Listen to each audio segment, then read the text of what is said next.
নমস্কার, ফ্যামিলি রান্নাঘর থেকে আমি এখন আপনাদের একটা ডুমুরের তরকারি করে দেখাচ্ছি। এই দেখুন আমার ডুমুর কাটা হয়ে গেছে। এই ডুমুরগুলোকে দেখুন আমি জলে ভিজিয়ে রেখেছি কিছুক্ষণ।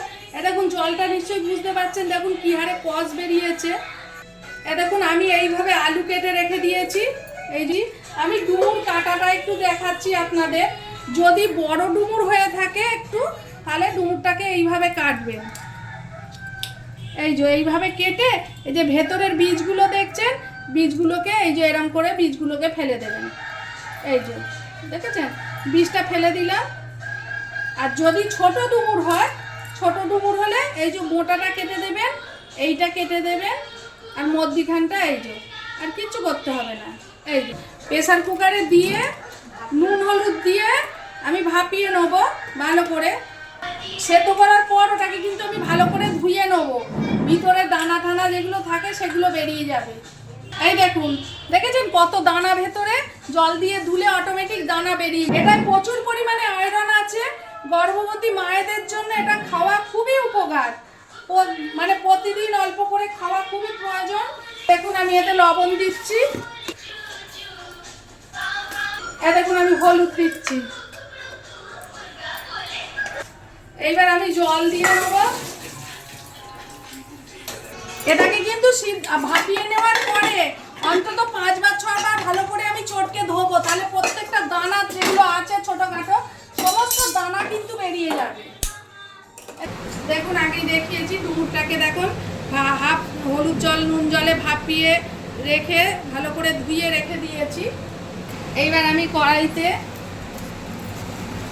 দেখুন জিরে ফোড়ন দিলাম, তেজপাতা ফোড়ন দিলাম, ছোটো ছোটো করে আলুগুলো কেটে রেখেছি, এই আলুগুলোকে দিয়ে দিলাম। এবার আলুগুলো একটু ভাজা ভাজা হলে আমি মশলা দেবো। দেখুন আলুটা আমি চাপা দিয়েছিলাম, আলুগুলো দেখেছেন পোস্তর আলুর মতন করে আলুগুলো কাটতে হয়েছে। এতে পরিমাণ মতন আমি এবার লবণ দিলাম, এতে আমি আদা বাটা দিলাম। এটা নিরামিষ তরকারি করে দেখাচ্ছি আমি, অনেকেই নিরামিষ ভোজি আছে তাদের জন্য। আদাটা দিয়ে আগে একটু ভেজে নিতে হয়, আদার গন্ধটা ভালো চলে যায়। আমি জিরে গুঁড়ো দিলাম, ধনে গুঁড়ো দিলাম, পরিমাণ মতন দেখুন হলুদ দিয়ে দিলাম। এটাকে দেখছেন আমি কষিয়ে নিলাম। এইবারে আমি একটু শুকনো লঙ্কা, এই যে শুকনো লঙ্কা দিয়ে দিলাম। দেখুন আমি এখানে টমেটো দিচ্ছি, কুচো কুচো করে টমেটো কেটে রেখেছি। আর এই দেখুন কাঁচা লঙ্কা কুচো করে রেখেছি দিচ্ছি, অল্প একটু শুকনো লঙ্কা দিয়েছি। এরপরে দেবো আমি ডুমুরগুলো। এই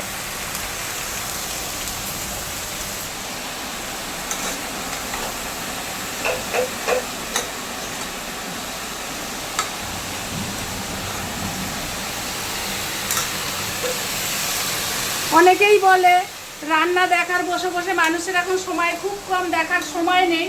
তবু আমি গর্ভবতী মায়েরা যারা আছে তাদের বাড়ির লোকেদের জন্য বলছি এই রেসিপিটা দেখবেন, এবং যদি বাড়িতে সেই রকম মানুষ থেকে থাকে তাদেরকে রান্না করে খাওয়াবেন, এতে খুবই উপকার হয় খাওয়া। এরপরে এতে আমি দেখুন এখানে আমি জল ফোটাতে দিয়েছি, এই যে ফুটন্ত জল, এই ফুটন্ত জল অল্প একটু অ্যাড করছি এখানে। আমি খুব বেশি জল দেবো না, মোটামুটি সব সিদ্ধই হয়ে গেছে। এরপরে এইবার ঢাকা দিয়ে দেবো আমি। এই যে আমি ঢাকাটা দিয়ে দিলাম। দেখুন আমি ডুমুরটাকে দেখুন হতে দিয়েছিলাম, এতে একটু চিনি দিয়ে দিলাম। তারপরে আমি এতে দেবো বেসম। সবসময় বলেছি একটু বেসম ভেজে রাখবেন, কোনো তরকারি গ্রেভি না হলে তাতে দেখুন একটু বেসম দিয়ে দেবেন।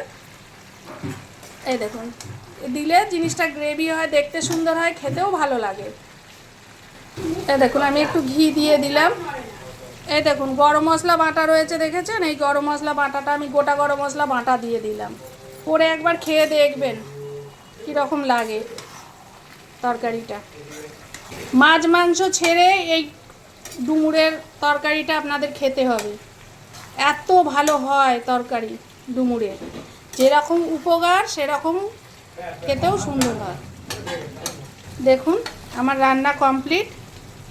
আমার এই রান্নাটা যদি আপনাদের ভালো লাগে, ডুমুরের তরকারি রান্নাটা যদি আপনাদের ভালো লেগে থাকে, আপনারা অবশ্যই রান্না করবেন, করে খেয়ে দেখে আমাকে লাইক করবেন, সাবস্ক্রাইব করবেন, কমেন্ট করবেন।